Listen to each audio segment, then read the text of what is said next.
जब तक बेटी हमारे घर है उनकी हर इच्छा जरूर पूरी करें। 5 साल की बेटी बाजार में गोलगप्पे खाने के लिए मचल गई। किस भाव से दिए भाई? पापा ने सवाल किया। 10 रुपए के 8 दिए हैं, गोलगप्पे वाले ने जवाब दिया।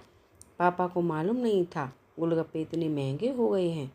जब वे खाया करते थे तब तो 1 रुपए के 10 मिला करते थे। पापा ने जेब में हाथ डाला। 15 रुपए बचे थे। बाकी रुपए घर की ज़रूरत का सामान लेने में खर्च हो गए थे। उनका गांव शहर से दूर है। 10 रुपए तो बस किराए में लग जाने हैं। नहीं भाई, 5 रुपए में 10 दो तो ठीक है, वरना नहीं लेने। यह सुनकर बेटी ने मुंह फुला लिया।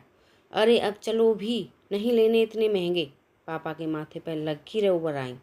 अरे खा लेने दो ना भाई साहब, अभी आपके घर में है तो आपसे लाड़ भी कर सकती है। कल को पराए घर चली गई तो पता नहीं ऐसे मचल पाएगी या नहीं। तब आप भी तरसोगे बिटिया की फरमाइश पूरी करने को। गोलगप्पे वाले के शब्द थे तो चुभने वाले, पर उन्हें सुनकर पापा को अपनी बड़ी बेटी की याद आ गई, जिसकी शादी उसने 3 साल पहले एक खाते पीते पढ़े लिखे परिवार में की थी। उन्होंने पहले साल से ही उसे छोटी छोटी बातों पर सताना शुरू कर दिया था। 2 साल तक तो वह मुट्ठी भर भर के रुपए उनके मुंह में ठूंसता रहा, पर उनका पेट बढ़ता ही चला गया और अंत में एक दिन सीढ़ियों से गिरकर बेटी की मौत की खबर ही मायके पहुंची। आज वह छटपटाता है कि उसकी वह बेटी फिर से उसके पास लौट आए और वह चुन चुन कर उसकी सारी अधूरी इच्छाएं पूरी कर दे, पर वह अच्छी तरह जानता है कि अब यह असंभव है। दे दूं क्या बाबूजी? गोलगप्पे वाले की आवाज़ से पापा की तंद्रा टूटी। रुको भाई, 2 मिनट। पापा पास ही पंसारी की दुकान थी उस पर गए, जहाँ से ज़रूरत का सामान खरीदा था। खरीदी गई 5 किलो चीनी में से 1 किलो चीनी वापस की तो 40 रुपए जेब में बढ़ गए। फिर ठेले पर आकर पापा ने डबडबाई आंखें पोंछते हुए कहा, अब खिला दे भाई।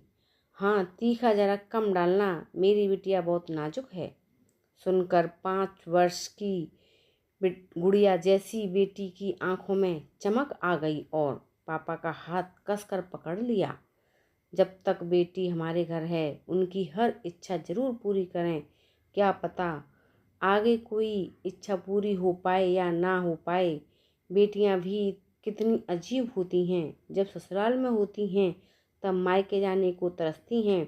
सोचती हैं कि घर जाकर माँ को ये बताऊंगी, पापा से ये मांगूंगी, बहन से ये कहूंगी, भाई को सबक सिखाऊंगी और मौज मस्ती करूंगी। लेकिन जब सच में मायके जाती हैं तो एकदम शांत हो जाती हैं, किसी से कुछ भी नहीं बोलती, बस माँ बाप भाई बहन से गले मिलती हैं, बहुत खुश होती हैं, भूल जाती हैं कि कुछ पल के लिए पति ससुराल, क्योंकि एक अनोखा प्यार होता है मायके में, एक अजीब कशिश होती है मायके में। ससुराल में कितना भी प्यार मिले, माँ बाप की एक मुस्कान को तरसती हैं ये बेटियाँ।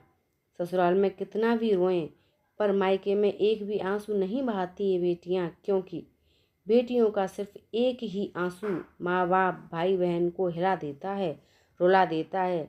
कितनी अजीब है ये बेटियां, कितनी नटखट हैं ये बेटियां। भगवान की अनमोल देन हैं ये बेटियां।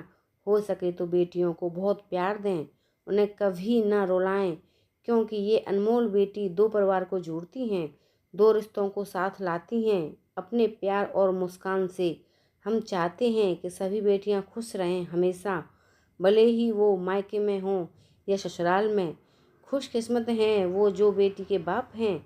उन्हें भरपूर प्यार दें, दुलार करें और यही व्यवहार अपनी पत्नी के साथ भी करें, क्योंकि वो भी किसी की बेटी है और अपने पिता को छोड़कर आपके साथ पूरी जिंदगी बिताने आई है। उसके पिता की सारी उम्मीदें सिर्फ और सिर्फ आपसे हैं। तो दोस्तों, आपको मेरी कहानी कैसी लगी कमेंट करके ज़रूर बताना। मेरे चैनल पर नए हो तो मेरे चैनल को लाइक शेयर सब्सक्राइब करना। मिलते हैं ऐसी ही एक और नई कहानी के साथ, तब तक के लिए धन्यवाद। Thank you.